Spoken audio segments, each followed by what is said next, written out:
आप देख रहे हैं यूट्यूब चैनल दीप्ति रानी भारतवंशी। आज हम चर्चा करेंगे एक ऐसे विषय पर जिसे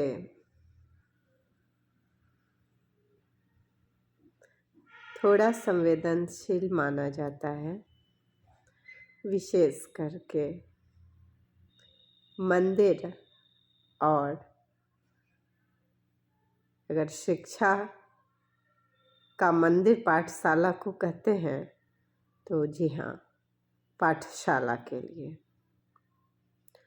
पाठशाला, विद्यालय, इन दो शब्दों से ही प्रतीत होता है कि जहाँ पर पाठचर्या हो वो पाठशाला, और जहाँ पर विद्या का आलय हो वो विद्यालय कहलाता है।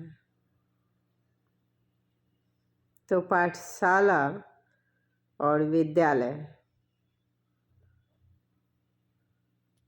कहा जाता है, अगर भक्ति में कमी हो तो आसपास अवांछित तत्व बाधा पहुंचाने आते हैं, और भक्ति अगर ज़्यादा हो तब तो ऐसा समझिए कि राक्षसों से लेकर देवता लोग उस भक्त की परीक्षा लेने चले आते हैं।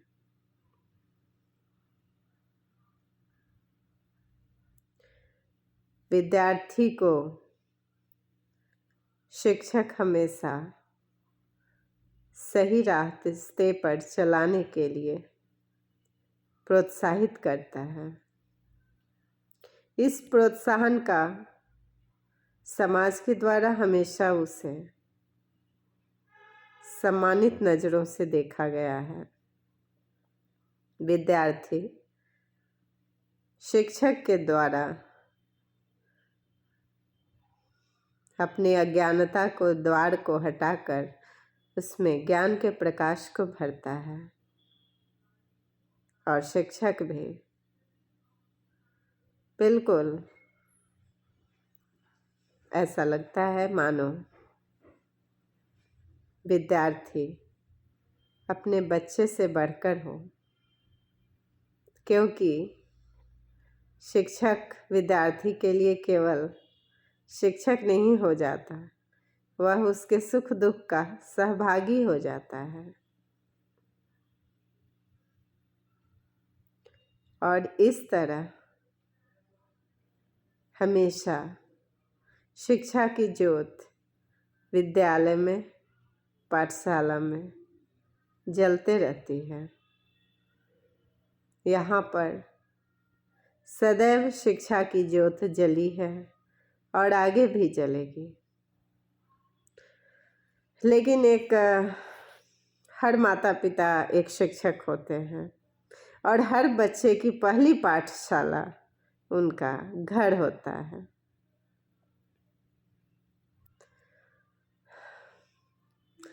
एक शिक्षक के तौर पे हमने एक दिन ट्रेन में सुना एक शिक्षक के श्रीमुख से कि ऐसा लगता है मानो अब हम गुरु नहीं शिक्षक ही हों। सामने वाले ने पूछा, क्यों भाई, गुरु और शिक्षक में क्या अंतर है? उन्होंने कहा, गुरु होता तो लोग आंखें बंद करके भी विश्वास करते, लेकिन शिक्षक हूँ। और विद्यालय में इस कोरोना महामारी में बच्चे नहीं हैं, हृदय फट जाता है। सामने वाले ने कहा, हाँ, कोरोना तो चीज़ ही ऐसी है, इसमें बच्चों को स्कूल से दूर रखना है। उन्होंने कहा, हाँ, दूरी तो सही है, लेकिन तब अखर जाता है जब हमारे विश्वविद्यालय के बच्चे वोट देने के लिए जाते हैं, लेकिन विद्यालय आने में सरकार की आदेशात्मक निर्देश उन्हें विवश कर देती है और विश्वविद्यालय से उनकी दूरी बनी हुई है। लेकिन वोट से दूरी नहीं है। ये तो हुई एक दुख की बातें। एक और बात जो मैंने उनसे सुनी, उन्होंने कहा, आज के जीते हुए हमारे उम्मीदवार पेंशन के हकदार हो जाते हैं, लेकिन हमारा बेटा अगर कलेक्टर भी बन जाए, हमारा कोई शिष्य डॉक्टर भी बन जाए, तो इतनी पढ़ाई करने के बावजूद पेंशन का हकदार नहीं होता।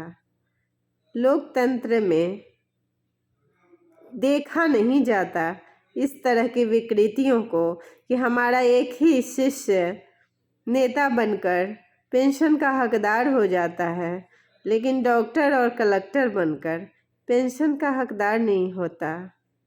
क्या करूं? हे राम! उनके मुख से सुनी बातें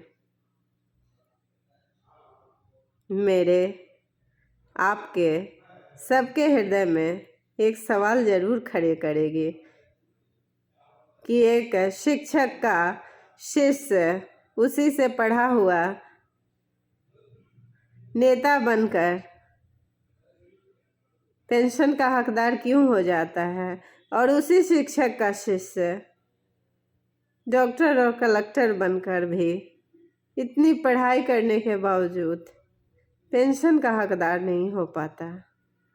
यह सवाल भारतवंशी होने के नाते इस पूरे ब्रह्मांड में आप सभी के लिए छोड़े जाती हूँ, क्योंकि श्रोता सुधी और दर्शक से बड़ा कोई नहीं होता।